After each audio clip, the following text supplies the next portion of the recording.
sebelum videonya kami lanjut, perkenalkan kami dari kelompok 1, dari kelas 91. Aku Keiza Sani Maulida, nomor absen 11, sebagai ketua dari kelompok ini. Hai, nama aku Aura Nikana Novela, nomor absen 5. Hai, perkenalkan nama aku Chelsea Katia Zara, aku absen 6.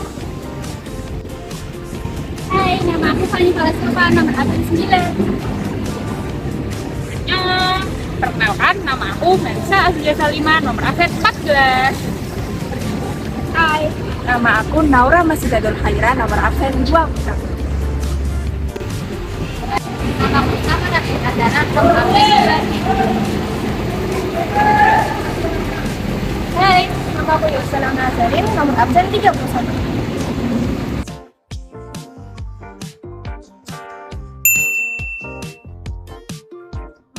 Oke guys, jadi berikut ini adalah referensi buku fiksi. Identitas buku fiksi.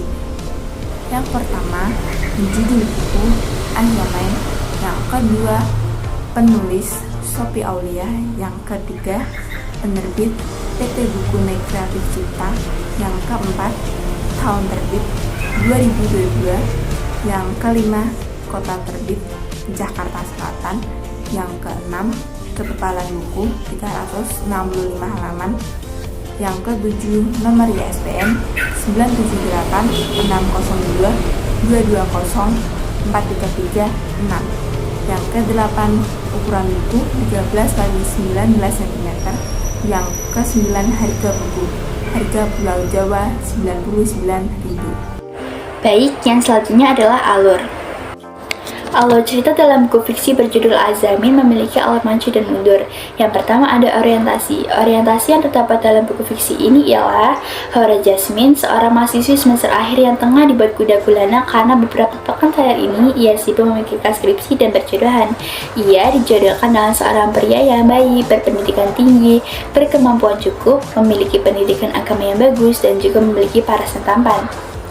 Terdengar hampir sempurna, pria itu bernama Azam Al-Baihaqi. Selanjutnya ada rangkaian peristiwa. Rangkaian peristiwa yang terdapat dalam buku fiksi ini ialah Haura Jasmine dijodohkan dengan pria lain dikarenakan Deka, yaitu kekasih Jasmine, tidak memberikan kepastian kepada Jasmine. Namun, bukan berarti Jasmine akan menyukai pria yang akan dijodohkan dengannya. Terlebih, Jasmine merasa kepribadian mereka sangat bertolak belakang. Selanjutnya ada komplikasi. Komplikasi yang terdapat dalam buku fiksi ini ialah Jasmine tetap menjalani hubungan backstreet dengan Deka tanpa sepengetahuan ayahnya, sebab ayah Jasmine tidak merestui hubungannya dengan Deka dan berniat akan menjodohkan ia dengan Azam. Deka belum mengetahui bahwa Jasmine akan dijodohkan dengan orang lain. Dicintai oleh dua lelaki sekaligus membuat Jasmine merasakan peningnya luar biasa. Pikiran Jasmine sungguh kacau memikirkan perasaan Azam dan juga Deka. Azam mampu merubah Jasmine menjadi pribadi yang lebih baik dari sebelumnya. Ia bingung harus memiliki siapa. Akhirnya, Jasmine melaksanakan sholat tahajud untuk menemukan jawabannya sesuai dengan nasib Azam. Setelah melaksanakan sholat, ia menemukan jawabannya, yaitu akan memilih perjodohan ini. Ia memberitahu Deka masalah perjodohannya. Deka pun menerima perjodohan ini dengan lapang dada. Ia rela wanita yang ia cintai bersama lelaki lain karena ia sadar bahwa Azam lebih baik darinya. Kemudian beberapa minggu setelah itu, pernikahan mereka dilaksanakan dengan lancar. Namun masalah dalam rumah tangga mereka pun muncul. Rumah tangga Jasmine dan Azam sempat terguncang perselisihan karena adanya Sarah sebagai orang ketiga dalam rumah tangga mereka. Oke, aku akan melanjutkan pada bagian resolusi. Namun, dengan adanya orang ketiga dalam rumah tangga mereka ini tidak membuat hubungan Azam dengan Jasmine usai. Hal ini dikarenakan Azam tidak terpengaruh dengan Sarah dan ia tetap mempertahankan hubungan rumah tangga mereka. Seusai masalah dalam rumah tangga mereka selesai, beberapa kemudian kabar gembira menghampiri keluarga mereka, yaitu dengan kabar kehamilan Jasmine. Selanjutnya adalah ringkasan. Haura Jasmine, seorang mahasiswi semester akhir yang tengah dibuat gundah gulana karena beberapa pekan terakhir ini ia sibuk memikirkan skripsi dan perjodohan. Ia dijodohkan karena Deka, yaitu seorang kekasih Jasmine, tidak memberikan kepastian. Jasmine dijodohkan dengan lelaki yang dapat dibilang hampir sempurna. Lelaki itu pun mempunyai sifat yang sangat bagus. Lelaki itu bernama Raden Azam Al-Baihaqi. Perjodohan ini membuat Deka rapuh karena ia harus menerima perjodohan ini dengan lapang dada. Jasmine masih belum bisa melupakan Deka, sedangkan Azam masih terus berusaha meyakinkan Jasmine bahwa dia bisa menjadi suami yang seperti diharapkan oleh Jasmine. Jasmine merasa jahat kepada Deka karena merasa telah melupakan Deka secepat itu. Tetapi Jasmine mulai menerima takdir hidupnya yang mengharuskan dia berjodoh dengan Azam. Azam meminta restu kepada orang tuanya dan orang tua Jasmine bahwa ia akan melamar Jasmine secara resmi. Akhirnya Azam mengadakan acara lamaran untuk Jasmine. Usai lamaran selesai dilaksanakan, beberapa minggu kemudian akhirnya hari pernikahan mereka pun tiba. Dan Jasmine pun mulai mengikhlaskan masa lalunya bersama Deka dan membuat lembaran baru bersama Azam. Beberapa hari kemudian, saat Azam pergi ke pondok pesantren abinya, rumah tangga Azam dan Jasmine sempat terguncang perselisihan. Karena adanya Sarah sebagai orang ketiga, walaupun datangnya orang ketiga di dalam rumah tangga mereka, tetapi Azam tidak terpengaruh oleh orang ketiga dan tetap mempertahankan rumah tangga mereka. Beberapa bulan kemudian, kabar gembira menghampiri keluarga mereka, yaitu dengan kabar kehamilan Jasmine. Hai, jadi di sini aku akan mempresentasikan kelebihan dan kekurangan buku fiksi yang berjudul Azamin. Kelebihan dalam buku Azamin yaitu memiliki cover yang menarik, serta gaya penulisan dan alurnya yang bagus, sehingga buku ini dapat menarik perhatian pembacanya. Selain itu, dalam buku ini juga terdapat pembahasan tentang agama Islam. Selain memiliki kelebihan, buku Azamin juga mempunyai kekurangan. Cerita dalam novel Azamin mempunyai kekurangan yaitu bagian-bagian yang dinilai kurang penting sehingga lebih baik tidak perlu diceritakan.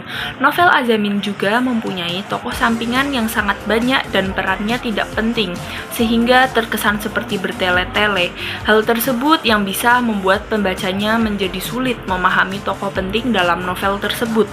Selain itu, novel Azamin kurang memiliki rasa yang mampu mengundang emosi para pembacanya. Meskipun begitu, kisah Azamin ini tetap dinilai indah dan mempunyai makna yang menarik.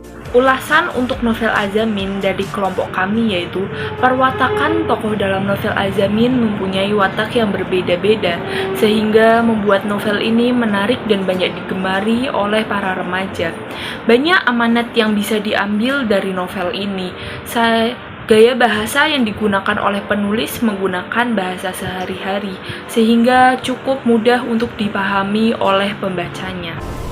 Selanjutnya pada bagian rekomendasi.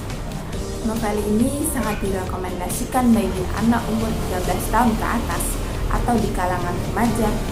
Khususnya remaja muslim akan terpikat dan menarik membaca novel ini karena sebagian besar isi dari novel Azamin ini menggunakan genre romansa. Selain itu juga di dalam novel ini terdapat makna nilai kehidupan yang dapat ditemukan melalui hikmah dari setiap karakter dan konflik yang diperoleh karakter terkait agama yang bisa dipetik oleh pembacanya. Oke guys, jadi berikut ini adalah resensi buku non-fiksi. Selanjutnya kami akan membahas resensi buku non-fiksi. Yang pertama, isi dalam resensi buku non-fiksi yaitu identitas buku. Judul buku yang kami baca adalah Perkembangan Alat Komunikasi.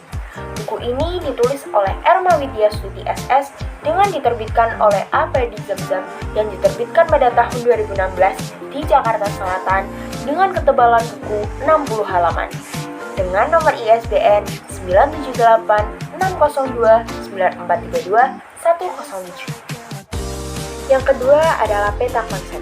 Isi pada bab 1 adalah alat komunikasi masyarakat pada zaman prasejarah dengan subbab A, proses komunikasi masyarakat prasejarah, dan subbab B, alat komunikasi zaman prasejarah yang terbagi menjadi beberapa bagian, yaitu bahasa tubuh, lukisan, buah, api, trompet, gendang, dan sinyal asal. Isi pada bab 2, penggunaan alat komunikasi pada zaman sejarah dengan subbab A, Periode perkembangan alat komunikasi pada zaman sejarah. Yang pertama, periode 3000 sebelum Masehi, yang kedua periode 2900 sebelum Masehi, yang ketiga periode 500 sebelum Masehi, dan yang terakhir periode 105 sebelum Masehi. Juga ada sebab B loh, yaitu alat komunikasi zaman sejarah seperti daun lontar, burung merpati, beduk, lonceng, kentongan, kulkul, trompet, dan gong. Selanjutnya pada bagian bab 3. Alat komunikasi zaman modern dengan sebab A. Faktor-faktor yang mempengaruhi perkembangan alat komunikasi yaitu kebutuhan manusia, persaingan, globalisasi, dan juga kebudayaan. Dengan sebab B. Alat-alat komunikasi zaman modern seperti telegraf, telepon, televisi, faksimile, komputer, internet, telepon seluler, radio, dan juga satelit komunikasi. Yang terakhir ada bab 4, yaitu dampak perkembangan alat komunikasi dengan sebab A.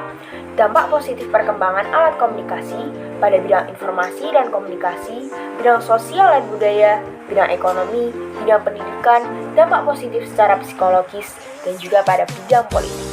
Serta juga ada sebab B dengan isi dampak negatif perkembangan alat komunikasi pada bidang informasi dan komunikasi, bidang sosial budaya, dan juga dampak negatif secara psikologis. Pada bab 1, buku ini membahas bahwa komunikasi yang terjadi dalam kehidupan masyarakat prasejarah masih sangat sederhana.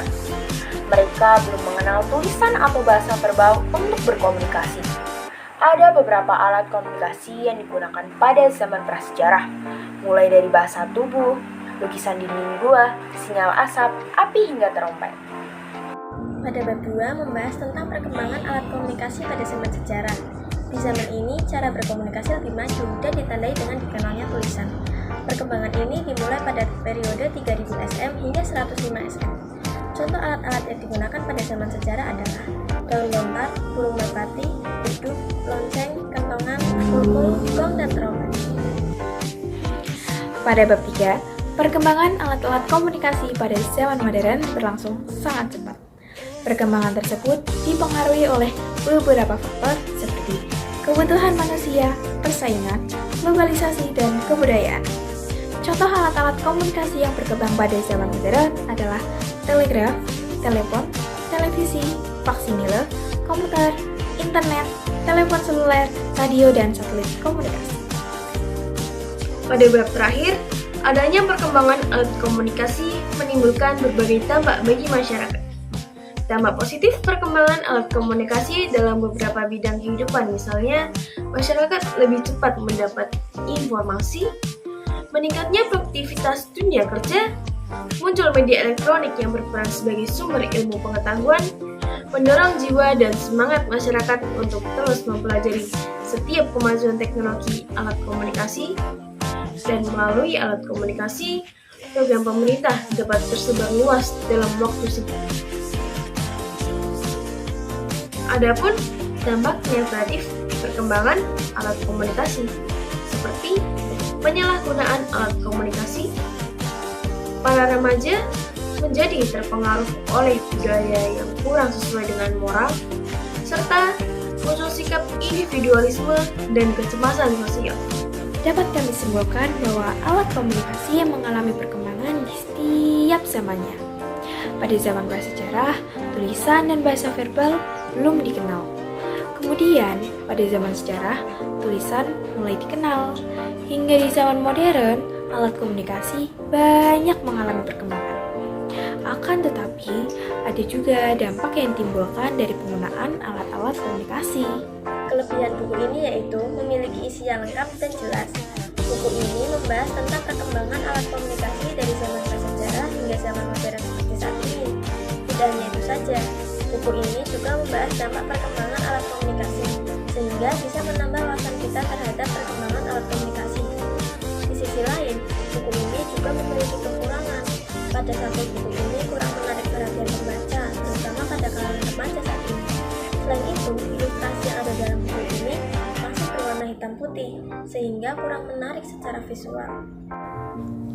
Habis itu, Ada bagian ulasan nih yang ditulis dalam resensi buku non-fiksi. Menurut kami, informasi yang disampaikan oleh penulis disajikan secara lengkap, to the point, dan tegas. Bahasa yang digunakan penulis juga bersifat inovatif, sehingga informasi yang diberikan tidak berbelit-belit dan membingungkan pembaca. Selain itu, kesatuan kepaduan pernyataan dalam kalimat yang disampaikan tidak terpecah-pecah, sehingga hubungan unsur-unsur dalam kalimat bersifat logis atau masuk akal. Kemudian, ini bagian rekomendasi kami. Kami merekomendasikan buku ini untuk kalangan siapapun, terlebih untuk pembaca yang membutuhkan informasi mengenai perkembangan alat komunikasi. Karena, menurut kami, ini adalah buku terbaik yang menjelaskan tentang alat komunikasi manusia dari zaman ke zaman. Selain itu, penjelasan yang diberikan juga bersifat rinci. Pembaca lebih mudah memahami isi dari buku ini. Jadi, jika Anda tertarik dan ingin mengetahui bagaimana alat komunikasi dapat berkembang hingga sekarang, maka buku ini cocok untuk dibaca. Sebelum kami mengakhiri video presentasi, kami ada pantun nih. Apaan tuh? Berdarah dulu Cendrawasih. Cakep. Cari-cari dulu di Papua. Cakep. Cukup sekian dan terima kasih. Semoga bermanfaat untuk kita semua. Bye-bye.